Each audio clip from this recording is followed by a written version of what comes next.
Bonjour tout le monde, bienvenue à mon podcast Elle brille. Mon nom est Geneviève Tardif.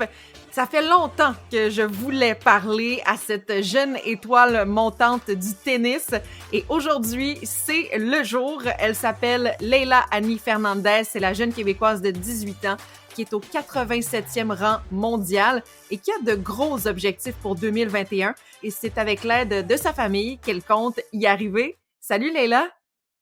Bonjour Geneviève et merci de m'avoir. Ça fait plaisir, mon Dieu, merci d'avoir accepté. Où te trouves-tu présentement? En ce moment, je suis à la maison en Floride. Je vais passer quelques jours ici avant de partir au Mexique. OK, OK. Donc, mais t'as déménagé quand en Floride? C'est à Boynton Beach que tu habites. Ça fait combien de temps que vous êtes là-bas?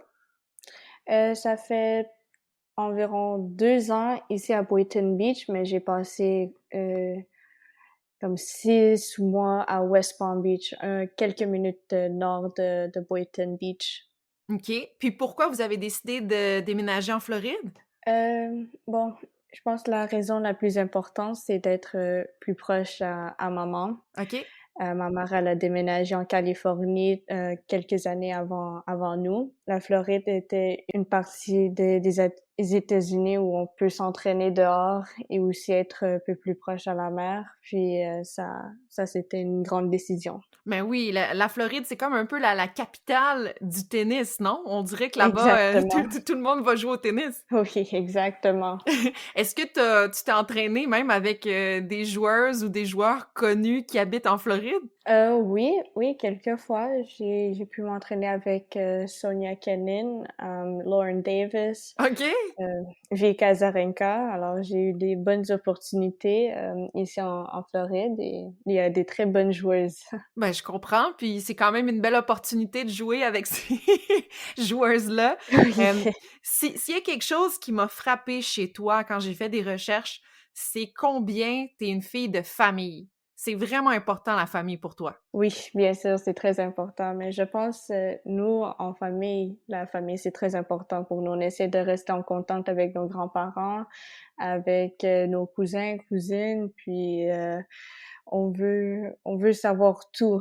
Et le tennis, c'est une affaire de famille aussi pour vous. Ton père, c'est ton coach. Ta sœur aussi joue au tennis. Elle a même gagné son premier tournoi Mhm. junior l'an dernier au Guatemala. Est-ce qu'on ne parle que de tennis chez vous ou ça fonctionne comment, là? Non, non, quand on est à la maison, on essaie de pas parler de tennis. On essaie un peu Bonne plus chose. parler du foot ou soccer, regarder des films et aussi savoir comment est l'école en ce moment. On essaie de pas parler du tennis à la maison. Comment c'est l'école justement en ce moment? Bon, l'année passée, j'ai gradué du secondaire. OK, félicitations. Merci. Et je viens juste de commencer mon première année d'université en ligne. OK, puis tu le fais en quoi ton université? J'étudie de business administration. OK, c'est bien, on a une entrepreneur ici, là. C'est comment de t'entraîner avec ton papa? Honnêtement, c'est très difficile. Mon père, il était un entraîneur de foot. Il entraînait des joueurs, des hommes. Alors, OK. quand j'ai décidé que je veux être professionnelle, il était très clair que lui, c'est un entraîneur. Quand il lance sur le terrain ou quand il est en mode entraîneur, il me voit pas comme une fille ou sa fille. Il me voit un homme, un joueur qui veut être professionnel. Alors, il va faire tout qu'il peut pour me pousser physiquement, mentalement, pour que je puisse arriver à mon rêve. Et moi, malheureusement, j'ai un peu de difficulté à séparer papa et entraîneur. OK, donc ça fait quoi que tu as des difficultés? Donne-moi un exemple. Hum, je pense que c'est un peu plus difficile d'accepter que je dois courir 4 mai dehors avant l'entraînement, mais juste pour un échauffement ou comme physique, mais comme papa, lui, veut que je reste à la maison, que je fais l'école et je regarde des films avec lui. Mmh. Mais entraîneur, il va faire tout ce qu'il peut pour me pousser physiquement et mentalement et ce n'est pas facile, ces entraînements. Ouais, non, je comprends. Comment tu le qualifierais comme coach?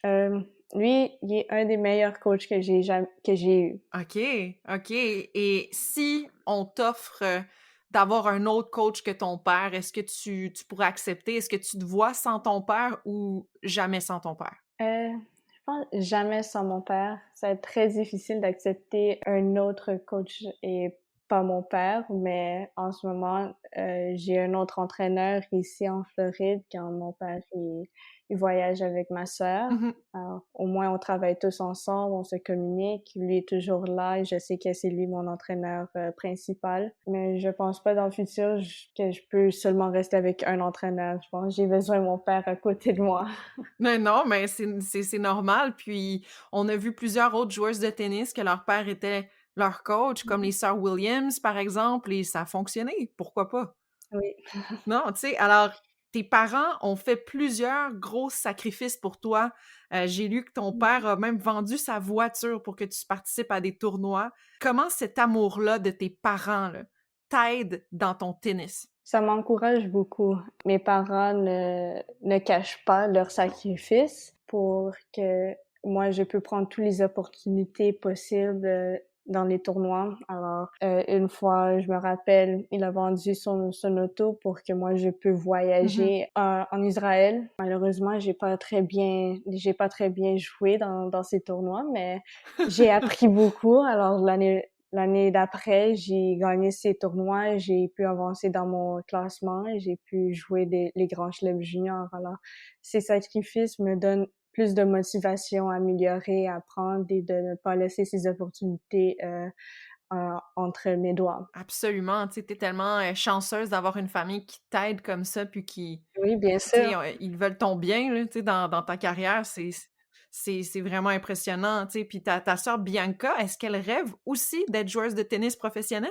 Oui, oui, oui, elle veut être une joueuse professionnelle. On veut être les sœurs Fernandez, comme les sœurs Williams, mais on va prendre ça un jour à la fois, puis on va voir comment est le futur pour nous. Est-ce qu'elle t'a déjà battue sur le court?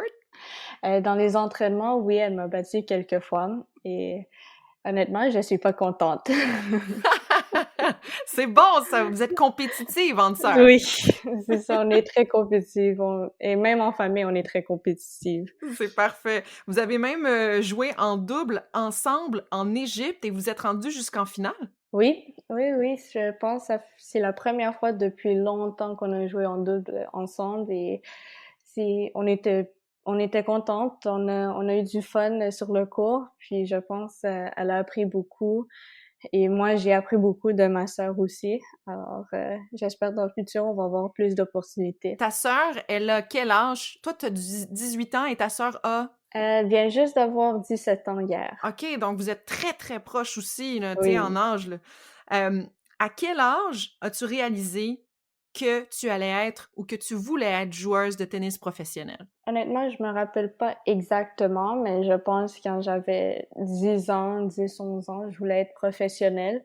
Mais même avant ça, j'étais très compétitive. Je voulais gagner tous les tournois, tous les OK. matchs. Alors, il y avait pas comme un jour où je voulais perdre, où j'aimais perdre, où je voyais ça comme un sport récréatif. C'était quoi ton plus grand rêve à l'époque? C'était quoi que tu voulais réaliser comme joueuse de tennis quand tu étais jeune? Bon, c'est d'être numéro 1 mondial et de gagner plus de grands chelems que Serena Williams. Ça, c'était mon rêve, mais en ce moment, OK. on va prendre ça un jour à la fois, puis un tournoi à la fois, un match à la fois, puis on va voir comment est le futur. Tu veux que je te dise, moi, je t'ai découvert à la Coupe Rogers. Je pense que c'était le premier moment là, où on découvrait c'était qui, Leila Annie Fernandez. T'étais tellement impressionnante. C'était quoi pour toi de vivre la Coupe Rogers pour la première fois? Je pense que tu avais 16 ans à l'époque. Oui, pour la première fois, la Coupe Rogers, j'ai eu la chance de gagner le pré-qualification au Mhm. Canada et je pense que c'était à Montréal.